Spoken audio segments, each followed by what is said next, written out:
In this video, we're going to discuss how to index an array and how to get a subset of an array.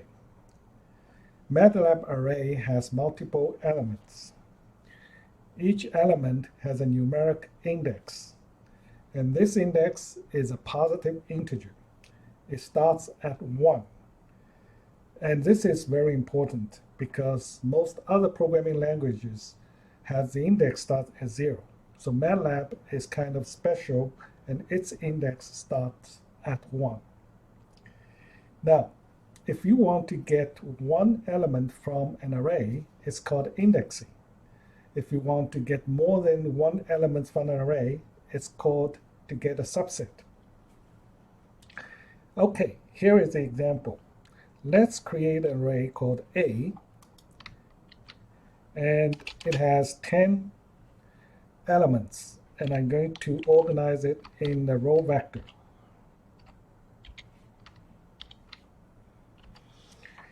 So in order to get one element from this array, we can use the so-called array indexing. In this case, I can choose the variable name and then followed by the parentheses.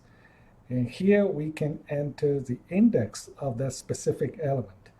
For example, for this first element, the index is 1, and then we have the second element, the index is 2. And if we are going to get the second element, we just need to enter 2 as index. And then if we hit enter, you will see that we have taken out the second value.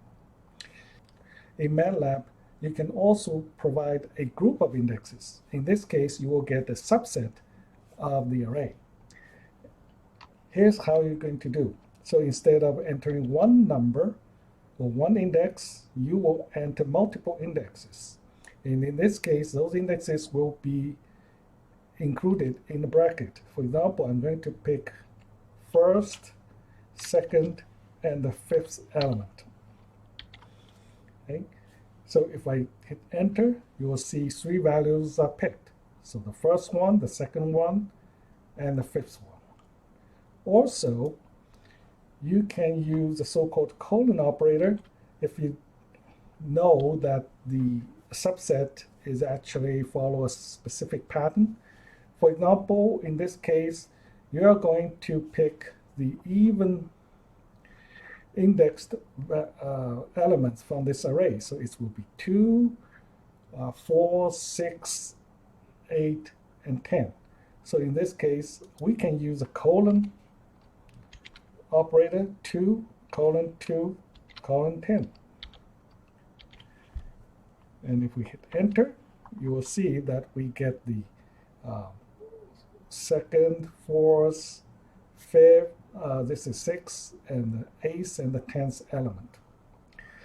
Now, in this case, we already know that there's the 10 values in the array, so we can put the 10 as the last index or the last value in the colon operator. However, if we don't know that, we can actually have some other alternative.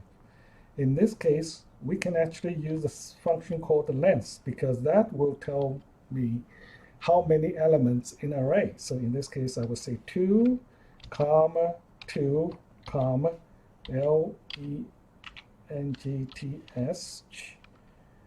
of A. So you'll see we'll get the same thing. And further, there's also another keyword that is very helpful here. So instead of we use the length function, we can actually use a keyword called end.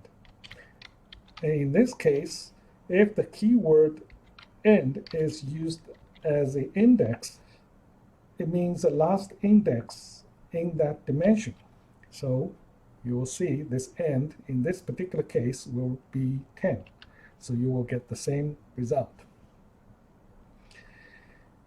And we can also use a variable to hold the index so that we can use that variable to index another variable. For example, here I'm going to create a variable called b, and it holds the index of 1, 3, 7, right?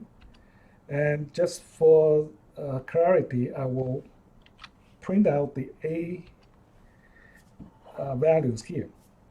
And then what I'm going to do is A parentheses, instead of entering the actual indexes, I'm going to enter B, which is holding the indexes. In this case, it will index the first, third, and the seventh element from A. And you'll see this is the first, third, and the seventh. And here are the answers. This is for the one-dimensional vector. And for two-dimensional arrays, and you can treat each individual dimension the same way as you did in the vector. For example, here I'm going to create another array. Still, I'm using the variable A equals, I will say, a random value, and 5 by 5. Okay. And here it is. So in this case, I'm going to index, for example, a particular value, like say the one in the middle. And the first index of a two-dimensional array refers to the row number. Second index of the two-dimensional array refers to the column number.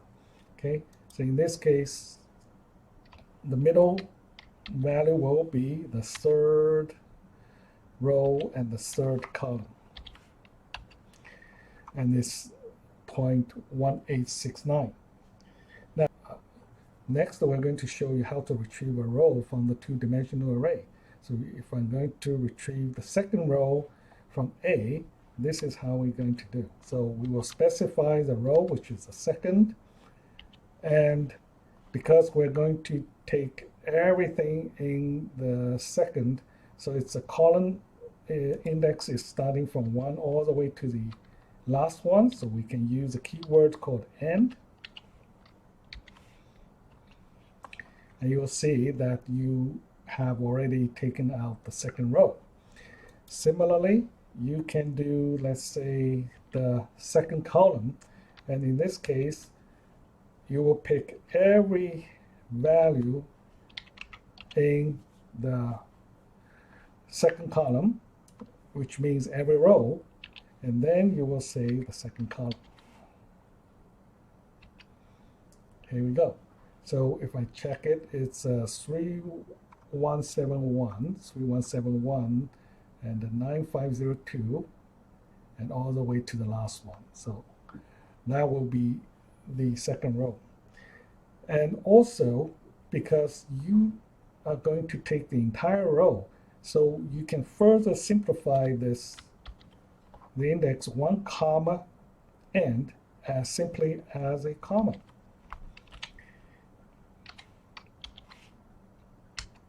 You will get the same thing.